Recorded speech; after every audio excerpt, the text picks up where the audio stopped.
재판장님, 녹음 파일을 제출합니다.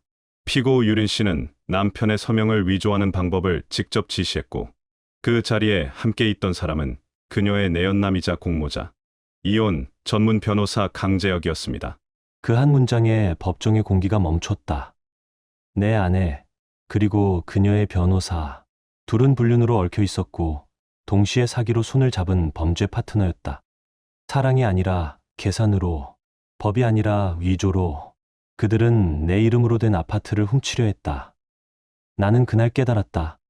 사람이 무너지는 소리는 울음이 아니라 증거가 제출되는 순간에 들린다는 걸. 유리는 내 옆에서 미소 지으며 하루하루를 꾸몄고 그녀의 연인은 서초동의 변호사 자격증을 이용해 범죄를 설계했다. 둘은 완벽하다고 믿었겠지만 단 하나 몰랐다. 그들이 이용한 혼전계약서, 그 한 장의 종이가 결국 그들을 무너뜨릴 칼이 될 줄은. 이건 단순한 외도 이야기가 아니다. 사랑이 어떻게 욕망으로 썩어가고 정의가 어떻게 복수로 변해가는가에 대한 기록이다. 그리고 한 남자가 배신의 잔해에 위해서 다시 일어서는 이야기다. 결말은 여러분의 예상을 완전히 뒤엎을지도 모릅니다. 여러분의 생각은 어떠셨나요? 댓글로 꼭 남겨주세요. 구독과 좋아요도 잊지 마시고 방탐정의 이중 파일과 함께 더 놀랍고 흥미로운 이야기 속으로 떠나봐요. 나는 올해 45이다. 고등학교를 졸업하자마자 현장에 뛰어들었다. 삽질부터 시작했다. 하루 종일 흙을 나르고 목공을 배우며 버텼다. 시간이 쌓이자 손끝에 기술이 남았다. 지금은 20명 넘는 인부를 관리하는 현장 후장이 됐다. 돈이 많진 않았다. 하지만 내 손으로 벌어 내 발로 살아왔다. 그랜저 한 대를 고쳐 타고 헬스장에서 철을 들었다. 그게 내 인생의 유일한 여유이자 취미였다. 그녀를 처음 만난 건 30살 무렵이었다. 퇴근 후 동수와 현장 사람들과 잠실의 허름한 호프집에서 맥주를 마시던 날이었다. 온몸에 먼지를 뒤집어 쓴 나와 달리 그녀는 빛이 났다. 깔끔한 정장 차림에 차분한 목소리. 청담에서 부동산 매니저로 일한다는 유린이었다. 어쩌다 대화를 시작했는지는 기억나지 않는다. 다른 남자들처럼 들이댄 것도 비위를 맞춘 것도 아니었다. 그냥 내일 이야기를 했다. 그런데 그녀가 웃었다. 손으로 집 짓는 남자 멋있네요. 그 말 한마디가 이상하게 오래 남았다. 그날 이후 우리는 자주 만났다. 2년을 연애했고 결혼했다. 결혼식 날 그녀의 아버지 유상무 회장이 내게 서류 한 장을 내밀었다. 혼전계약서였다. 솔직히 기분이 나빴다. 하지만 나는 돈 때문에 결혼한 게 아니었다. 그냥 사인했다. 그 서류가 훗날 내 인생을 구할 줄은 그때 몰랐다. 결혼 3년 차, 우리는 한강뷰 서비스드 레지던스를 샀다. 3룸짜리였고 대부분의 다운페이는 돌아가신 할아버지 박춘배의 유산이었다. 그때 할아버지가 했던 말이 떠올랐다. 지연아, 돈은 숨길 곳이 하나쯤 있어야 한다. 그땐 웃어넘겼지만 지금 생각하면 그 말이 전부였다. 그때까지만 해도 평범했다. 나는 새벽 5시에 일어나 헬스장에 갔다가 현장으로 향했고 유리는 요가를 하고 출근했다. 점심엔 청담에서 만나 식사도 했다. 가끔은 싸웠다. 그녀는 내가 일에만 미쳤다고 했고 나는 그녀가 꾸미는데 너무 많은 시간을 쓴다고 했다. 그게 부부의 일상이라 생각했다. 결혼이란 원래 그런 줄 알았다. 그런데 반년 전부터 이상해졌다. 유린이 갑자기 여성 자산 독립 세미나에 빠져들었다. 주말마다 정장 차림으로 나가 자기 성장과 여성의 자산 주권을 이야기했다. 그리고 돌아오면 이상하게 우리 아파트 서류에 집착하기 시작했다. 등기, 대출, 명의, 부동산 매니저라 일 때문이겠거니 했지만 지금 생각하면 그때가 시작이었다. 그 무렵 나는 서울 남부에서 대형 공사를 맡고 있었다. 새벽부터 밤까지 하루 12시간 넘게 일했다. 시청 관리까지 병행하느라 집에 돌아오면 몸이 나만하질 않았다. 유린이 뭘 하고 다니는지 솔직히 신경 쓸 겨를조차 없었다. 단지 피곤했다. 그러다 나중에야 알았다.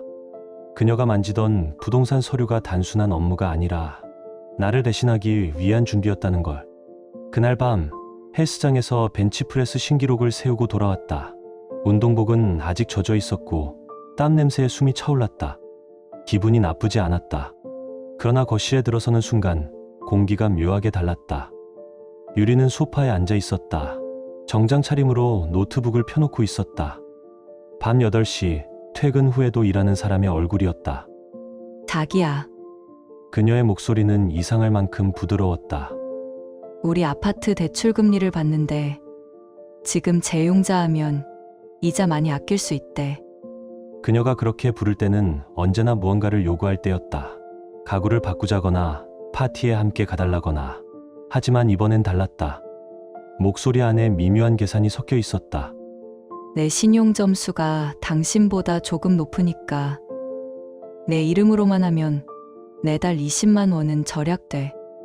그녀는 미소를 띤 채 노트북 화면을 내게 보여주었다. 나는 땀에 젖은 손으로 컵을 들었다. 속이 불편했다. 그럼 내 이름은 빠지는 거야? 그녀가 가볍게 웃었다. 나중에 다시 넣으면 되지.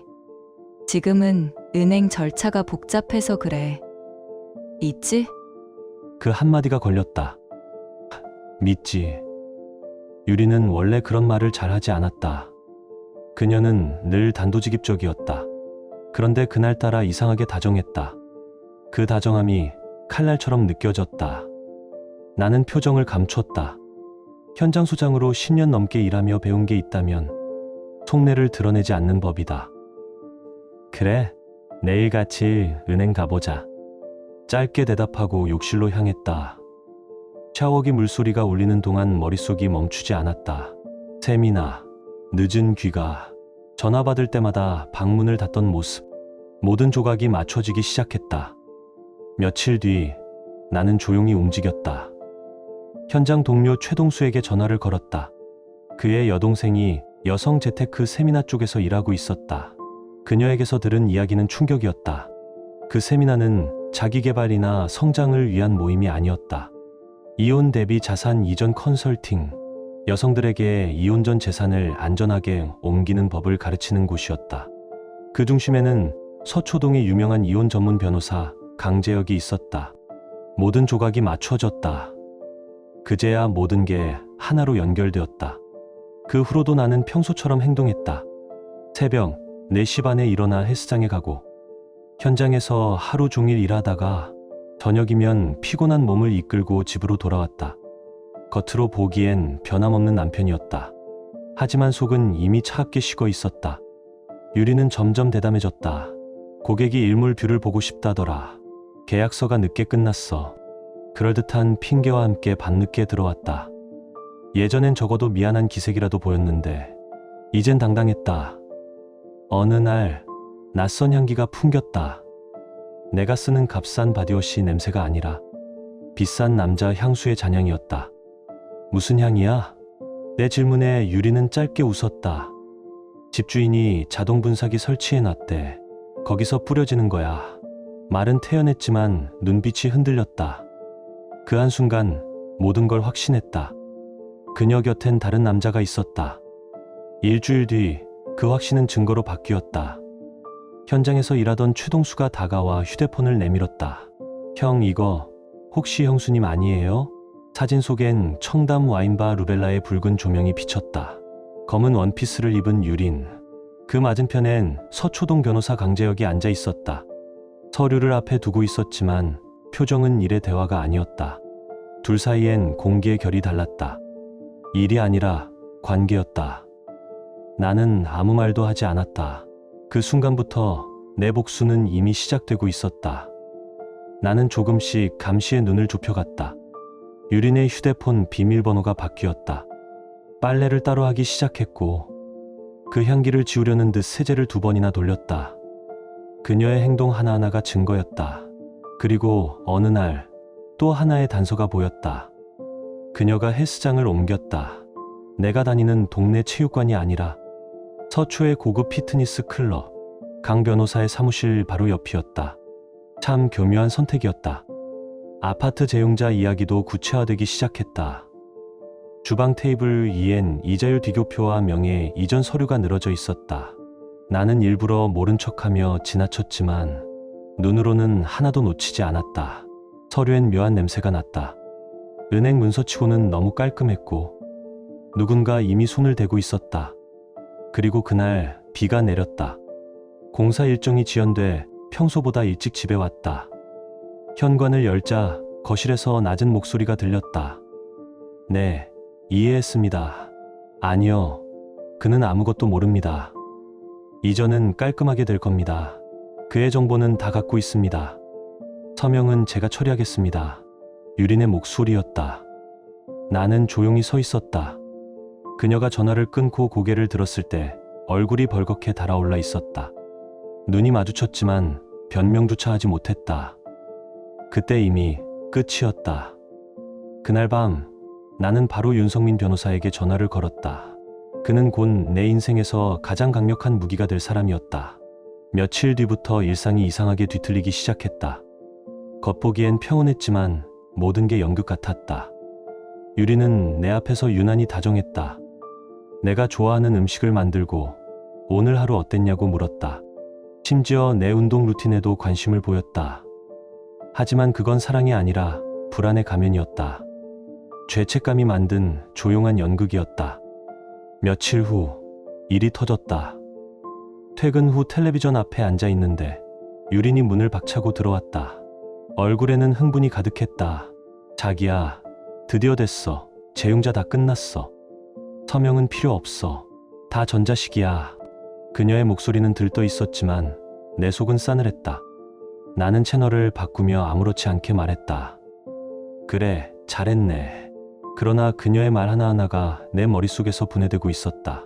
전자 서명, 단독명예, 완전 처리. 그녀는 점점 확신에 차 있었다. 며칠 뒤엔 아예 노골적으로 말했다. 요즘 시장이 정말 좋아. 지금 팔면 큰돈 벌 수 있어. 재용자에서 매매로 방향을 바꾸는 그녀의 태도는 더 이상 숨기지 않겠다는 선언 같았다. 하지만 나는 이미 10걸음 앞서 있었다. 윤성민 변호사는 곧바로 움직였다. 위조 서명, 대출 서류, 혼전계약 위반 여부. 모든 가능성을 열고 조사에 들어갔다. 그리고 나는 사설탐정 이하정을 섭외했다. 전직 형사 출신으로 흔적을 쫓는 데 있어선 걔보다 예민한 감각을 가진 사람이었다. 비용은 적지 않았지만 단 한 푼도 아깝지 않았다. 사흘 뒤 그녀가 들고 온 자료는 예상보다 훨씬 구체적이었다. 사진, 영수증, 명세표. 유린의 부동산 파일 안에는 강재혁의 사무실 문서와 명함이 섞여 있었고 이미 싱글 오피스용 고급 콘도를 알아보는 내역까지 있었다. 그 순간 나는 알았다. 건설 현장에서 평생 배운 한 가지 진실. 기초가 약하면 그 위에 아무리 화려한 건물을 세워도 무너진다. 유린의 계획은 이미 금이 간 토대 위에 세워진 모형이었다. 그녀는 스스로 모래 위에 집을 지었다. 나는 묵묵히 준비를 이어갔다. 말 한마디로 모든 걸 무너뜨릴 그날을 위해 증거 하나하나를 쌓아갔다. 그리고 윤성민 변호사의 이야기를 해야겠다. 처음 만났을 때부터 평범한 변호사는 아니었다. 군대 출신에 아마추어 격투기 대회까지 나갔던 사람. 턱에는 흉터가, 눈가엔 싸움의 흔적이 남아 있었다. 법정보다는 헬스장에서 더 자주 볼 법한 체격이었다. 사실 진짜로 그곳에서 처음 만났다. 벤치프레스를 하다 내가 스팟을 잡아준 게 인연의 시작이었다. 그가 이혼 전문이자 재산 사기 사건을 주로 맡는다는 걸 알았을 때 나는 속으로 중얼거렸다. 운명이네. 내가 모아둔 자료를 꺼내놓았다. 재용자 서류, 수상한 통화 내역, 그리고 청담 와인바 루벨라의 사진. 윤성민은 잠시 침묵했다. 주먹을 쥔 채 손가락 마디를 천천히 꺾으며 말했다. 지연 씨, 부인은 단순히 이혼하려는 게 아닙니다. 이건 명예 이전을 이용한 부동산 사기예요. 그리고 그 남자 이미 여러 번 같은 수법을 썼습니다. 그 말이 끝나자 내 안의 온도가 완전히 식었다. 이건 단순한 배신이 아니었다. 계획된 범죄였다. 윤성민 변호사는 서초법원 인근에서 확보한 사건 기록을 펼쳤다. 그의 책상 위에는 이미 여러 개의 파일이 겹겹이 쌓여 있었다. 보세요. 그는 냉정하게 말했다. 강재혁 변호사가 관여한 이혼 사건 중 적어도 3건에서 동일한 수법이 쓰였습니다. 패턴은 같았다. 이혼 직전 재산을 아내 명의로 옮기고 서명 위조와 금매 거래로 남편의 지분을 빼앗는 방식. 단 한 가지 차이만 있었다. 그 사건들에는 혼전 계약서가 없었다. 하지만 우리에겐 있었다. 윤 변호사는 전직 형사 출신 사설탐정 이하정을 다시 투입했다. 그녀는 이번에도 냉정했고 놀라울 만큼 철저했다. 불과 일주일 만에 퍼즐의 모든 조각을 맞춰냈다. 그녀가 가져온 자료는 충격 그 자체였다. 유린이 강재혁의 개인 헬스장에 드나드는 사진, 점심시간에 나눈 은밀한 대화 녹음, 삭제된 이메일의 복원본, 야간에 그가 근무하던 사무실을 드나드는 CCTV, 그리고 비밀 계좌 개설 내역. 하지만 결정적인 건 따로 있었다. 호텔 라운지에서 두 사람이 문서를 펼쳐놓고 매매 계획을 논의하는 장면이 포착된 영상. 화면 속 유리는 청담 부동산 명함을 내려놓으며 말했다. 재빠르게 끝내야 해요. 그가 모를 때 처리해야 하니까. 그 말에 강재혁이 낮은 목소리로 답했다. 명의만 내 걸로 옮겨두면 끝이야. 그 남자는 계약서를 제대로 읽을 줄도 몰라. 건설 일꾼들은 다 그래. 나는 그 영상을 보며 조용히 웃었다. 그래, 나는 손으로 일하지만 머리도 쓸 줄 안다. 그 이후로 유리는 점점 더 대담해졌다. 주 34회에 늦게 퇴근하고 명품 쇼핑백을 들고 들어왔으며 새 벤츠 SUV를 몰고 다녔다. 회사에서 제공한 거야. 그녀의 말은 더 이상 변명이 아니었다. 단지 습관적인 거짓말이었다. 그러던 어느 아침 은행에서 전화가 걸려왔다. 박지연 고객님, 새 계좌로 전액 이체 요청이 들어와 확인차 연락드립니다. 유린이었다. 그녀는 내 모든 예금을 자신의 명의로 옮기려 하고 있었다. 하지만 이미 늦었다. 대부분의 자금은 윤 변호사가 마련한 별도 계좌로 이전된 상태였다. 그녀가 설계한 판은 이미 내 통제 아래 있었다. 그리고 그녀의 결정적 실수 혼전계약서, 결혼 초 그녀의 아버지 유상무 회장이 내게 억지로 서명시키던 그 서류. 그 안에는 이런 조항이 있었다. 한쪽이 공동 재산을 은닉, 위조 또는 이전하려는 시도가 발견될 경우 그 즉시 재산 분할 및 위자료 청구권을 상실한다. 아이러니했다.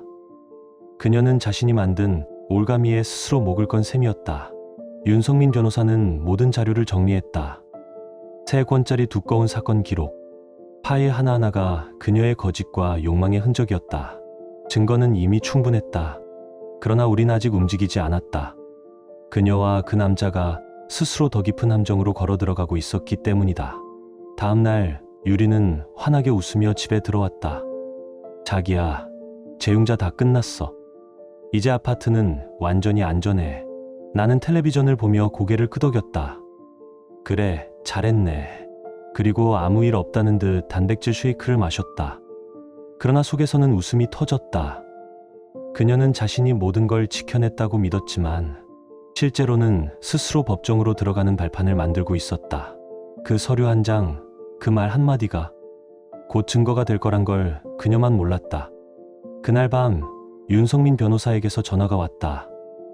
지연 씨, 이제 다 모였습니다. 완벽합니다. 짧은 한마디였지만 그 속에는 확신이 있었다. 이제 무너질 차례였다. 화요일 아침 평소처럼 현장에 나갔다. 자재가 잘못 들어오고 하청업체는 일정을 바꾸자며 소리치고 평소보다 더 어수선한 하루였다. 그때 휴대폰이 진동했다. 오늘 저녁 얘기 좀 해요. 중요해요. 유린이었다. 나는 메시지를 읽는 순간 알았다.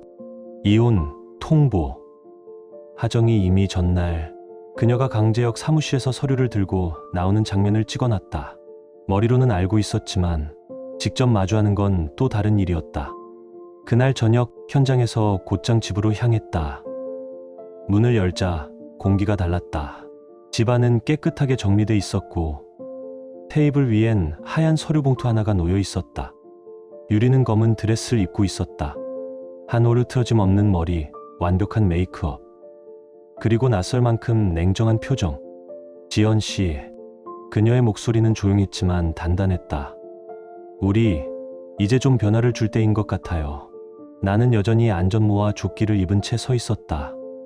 작업화엔 먼지가 묻어 있었고 하루 종일 쌓인 피로가 손끝까지 내려앉아 있었다. 그러나 말은 삼켰다. 끝까지 들어야 했다. 많이 생각해봤어요. 이 결혼은 더 이상 의미가 없는 것 같아요. 당신은 늘 현장에만 묻혀있고 나는 제 커리어를 키워야 해요. 8년이라는 시간이 그녀의 입에서 단 4문장으로 잘려나갔다. 그 무표정함이 오히려 더 잔인했다.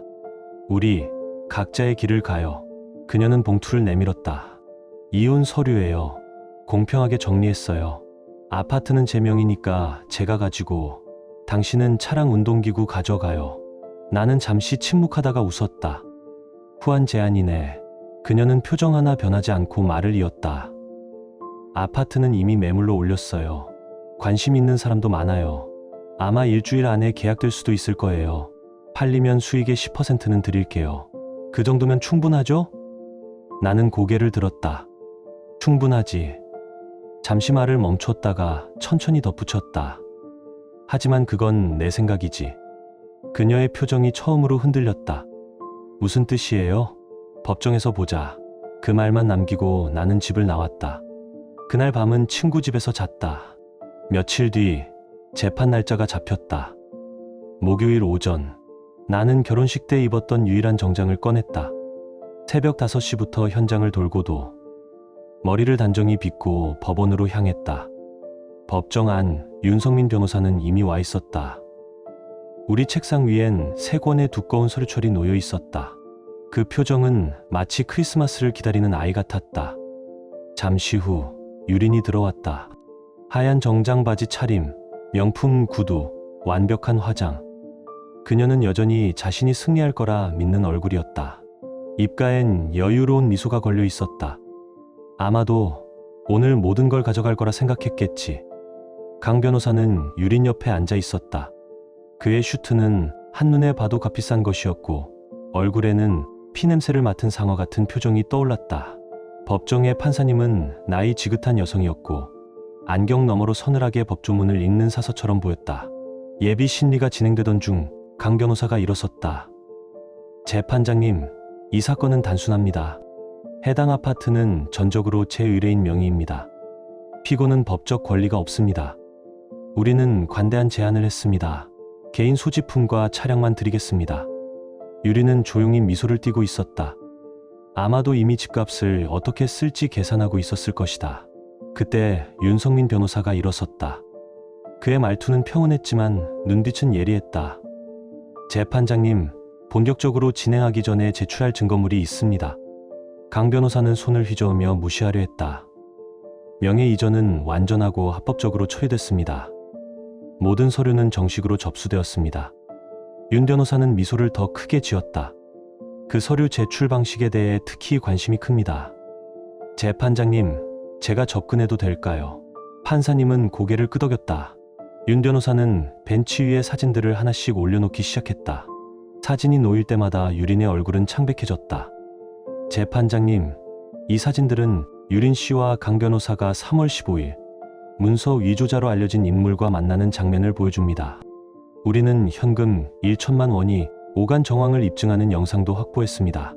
강 변호사는 벌떡 일어나 이의를 제기했다. 그 사진들은 아무 의미 없는 장면일 수 있습니다. 판사님은 안경 너머로 바라보며 말했다. 강 변호사, 자리로 돌아가십시오. 저는 먼저 들을 것입니다. 윤 변호사는 USB를 꺼냈다. 재판장님, 녹음 파일도 있습니다. 유린 씨와 강 변호사가 재산 이전 방법을 논의하는 음성 녹취입니다. 유린 씨가 남편의 서명을 위조하는 방법을 구체적으로 이야기하는 부분도 들어 있습니다. 나는 그 광경을 담담히 바라봤다. 유린은 하얀 정장 차림으로 떨기 시작했다. 강 변호사는 갑자기 넥타이를 만지작거리며 불편해 보였다. 윤 변호사는 또 다른 파일을 건넸다. 추가로 강 변호사가 동일한 수법으로 연루된 3건의 선례가 있습니다. 해당 사건들에서 아내들이 재산을 명예 이전한 뒤 이혼을 청구했고 모두 강 변호사가 관련되어 있었습니다. 판사님은 안경을 벗었다. 그 눈빛은 아주 차가웠다. 강 변호사, 사문서 위조를 방조하거나 조력하는 것은 변호사로서 중대한 윤리의 위반이며 징계 사유가 됩니다. 강 변호사는 더듬거리며 반박하려 했으나 판사님은 말을 끊었다. 유린 씨, 재산 명서에 서명을 위조하는 행위가 범죄라는 사실을 알고 계십니까? 유리는 일어나 미소로 상황을 무마하려 했지만 목소리는 갈라졌다. 재판장님, 오해입니다. 저는 제가. 그녀는 갑자기 울음을 터뜨리며 소리쳤다. 그가 처음 꼬드겨서 저는 그럴 생각이 없었어요. 그는 저를 속였어요. 판사님은 의사봉을 세게 내려쳤다. 유린 씨, 진정하십시오. 법정에서의 소란은 모욕행위로 간주될 수 있습니다. 계속 시끄럽다면 경고를 드리고 필요한 조치를 취하겠습니다. 그 말이 울려 퍼지자 법정의 공기는 더욱 냉정해졌다. 하지만 유리는 가만히 있지 않았다. 그녀가 몸을 돌려 내게 손가락을 들이밀었다. 이 자식아, 이건 내가 꾸민 짓이야. 너와 내 험상궂은 변호사. 강 변호사는 여전히 여유로운 표정으로 미소를 지었다. 그때 재판장님께서 중얼거리듯 기록을 확인하셨다. 기록에 남깁니다. 유린 씨가 공개석상에서 인정한 발언입니다. 본 혼전계약서, 제사조에 의하면 이는 추가 위반 사유가 됩니다. 판사님의 인내는 바닥났다. 강 변호사, 제기된 증거와 관련 정황을 토대로 대한변호사협회에 징계 이첩하겠습니다. 유린 씨, 본 법원은 귀하의 행위를 비난받아 마땅하다고 판단합니다. 이 사건의 재산 이전은 무효로 선언합니다. 유리는 자리로 주저앉아 엉엉 울기 시작했다. 강 변호사는 서류 가방을 챙기려는 듯 했지만 표정은 이미 창백해졌다. 판사님은 서류를 들고 차분히 말했다. 유린 씨, 귀하의 행동은 혼전계약 위반, 사문서 위조 및 재산 은닉의 정황을 보입니다. 이에 따라 귀하는 공동 재산 및 위자료 청구권을 상실할 수 있으며 발생한 모든 소송 비용을 부담하셔야 합니다. 또한 본 법원은 해당 사건을 서울중앙지검에 형사 고발하도록 송치하겠습니다. 그 순간 법정 문이 열리며 한 여성이 들어섰다. 그녀는 붉은 드레스를 입고 있었고 표정은 칼날처럼 날카로웠다. 정세아였다. 정세아는 강재혁 변호사 앞으로 걸어가더니 봉투 하나를 조용히 책상 위에 내려놓았다. 강 변호사, 내가 받은 것들 전부 여기 있어. 그 목소리는 법정 전체를 울렸다. 강 변호사의 손이 미세하게 떨렸다. 그는 봉투를 열어 내용물을 확인하더니 얼굴이 순식간에 창백해졌다. 정세아는 침착하게 말을 이었다. 그 까르띠에 팔찌 우리 공동 신용카드로 샀어. 돌려받겠다. 유리는 팔찌를 움켜쥐었다가 손이 떨려 그대로 내던졌다. 마치 손에 불이라도 붙은 듯했다. 바로 그때 정세아의 변호사가 자리에서 일어섰다. 재판장님, 추가 증거를 제출하겠습니다. 저희 조사 결과 강재혁 변호사는 동일한 수법으로 연루된 사건이 총 7건입니다. 윤성민 변호사는 잠시 놀란 듯 고개를 들었다. 그가 확보한 것은 3건에 불과했지만 정세아 측에서 가져온 자료는 훨씬 방대했다. 판사님은 서류를 받아들고 한참을 읽더니 안경을 벗으며 말했다.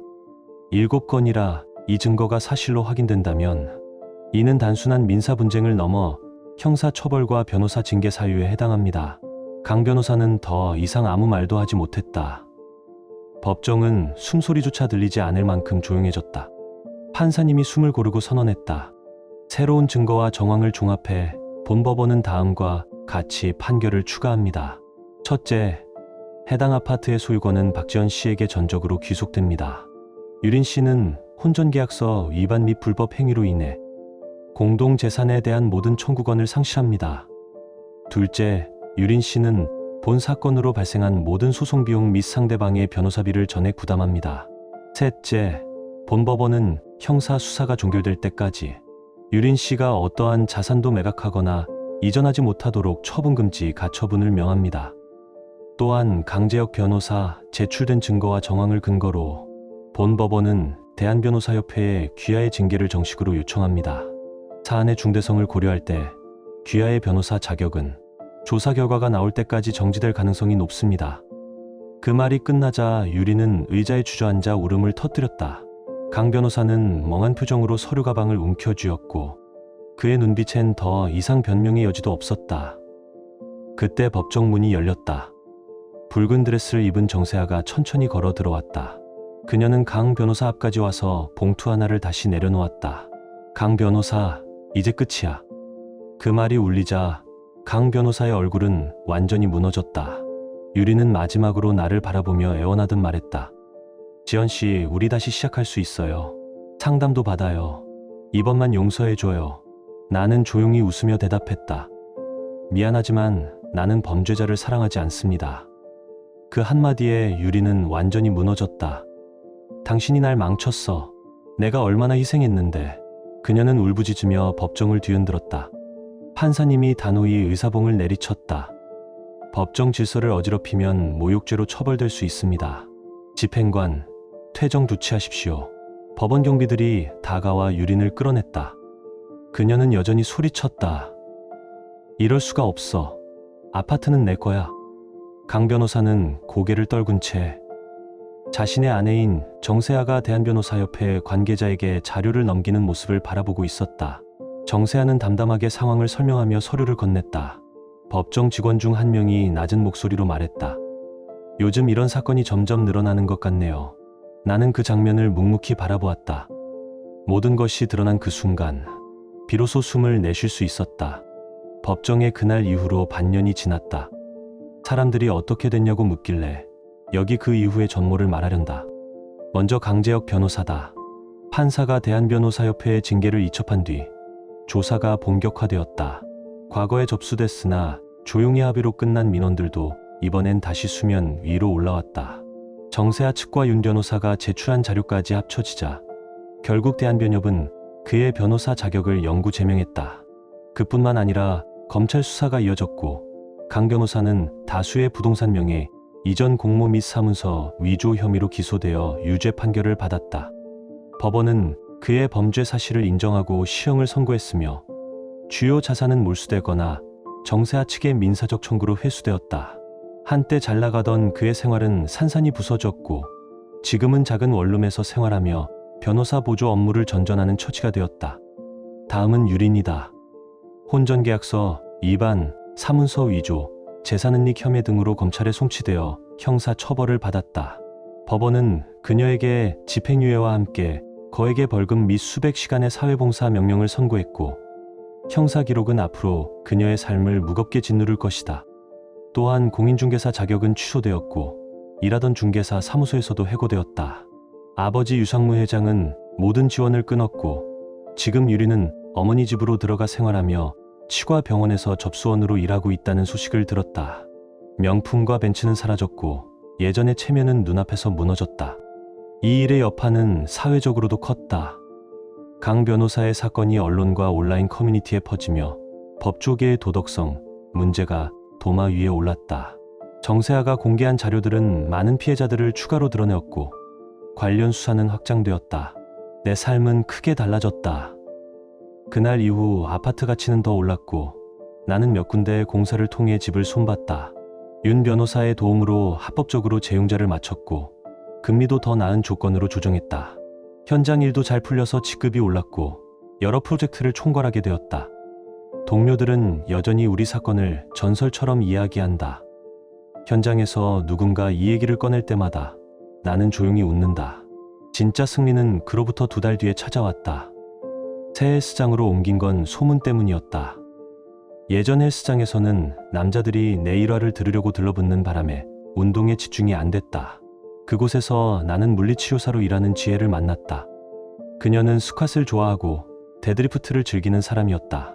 그녀는 나보다 무거운 중량을 들어 올리기도 했고 무엇보다 솔직했다. 지혜는 건설 현장에서 일하는 내 일을 존중했고 내가 하는 일을 있는 그대로 받아들였다. 그리고 놀랍게도 그녀는 서류를 직접 읽어보고 이해하는 사람이었다. 어느 날 그녀가 서명을 한 뒤 나는 좀 놀랐다. 그런 사람이었다. 얼마 뒤 차를 몰다가 유린의 어머니 집 앞을 지나쳤다. 유린은 헐렁한 트레이닝복을 입고 장바구니를 들고 있었다. 얼굴은 초췌했고 표정엔 피곤함만 가득했다. 지혜는 그 사람을 알아보지 못했지만 나는 알았다. 그 장면을 보는 순간 마음이 묘하게 가벼워졌다. 기분이 좋았다. 정말 좋았다. 이 모든 일 뒤에 남은 교훈은 분명했다. 배신하려 들지 마라. 혼전계약서는 아무리 불편해 보여도 중요하다. 그리고 항상 법적 방어 라인을 마련해라. 운동은 덤이다. 무거운 것을 들 줄 아는 건 때로 삶에도 도움이 된다. 그런데 몇 가지는 변하지 않았다. 윤성민 변호사는 여전히 내 변호사다. 우리는 가끔 점심 후 헬스장에서 함께 훈련을 한다. 그는 법정 서류를 다루는 데서나 바벨을 드는 데서나 모두 강인한 사람이다. 현장은 여전히 내가 사는 곳이고 팀은 여전히 나를 필요로 한다. 사건은 전설이 되었고 동료들은 여전히 그 이야기를 농담거리로 꺼낸다. 나는 웃는다. 하지만 웃음 속에는 승리의 경쾌함과 오래 남을 상처의 무게가 함께 있다. 지금 당신의 마음은 어떤가요? 이야기를 읽으며 떠오른 감정이나 생각이 있다면 댓글로 나눠주세요. 당신의 진심 어린 한마디가 누군가에겐 큰 위로가 될 수 있습니다. 이 짧은 이야기 속에 작은 온기나 있고 진행 감정 하나라도 담겨 있었다면 그것만으로 이 이야기는 충분히 의미 있는 시간이었을 거예요. 좋아요와 구독 그리고 공유는 이런 따뜻한 이야기가 더 많은 사람의 하루에 조용히 스며들 수 있는 힘이 됩니다. 함께 해주셔서 고맙습니다. 당신의 하루에도 조용한 평안과 따뜻한 사람이 함께하길 진심으로 바랍니다.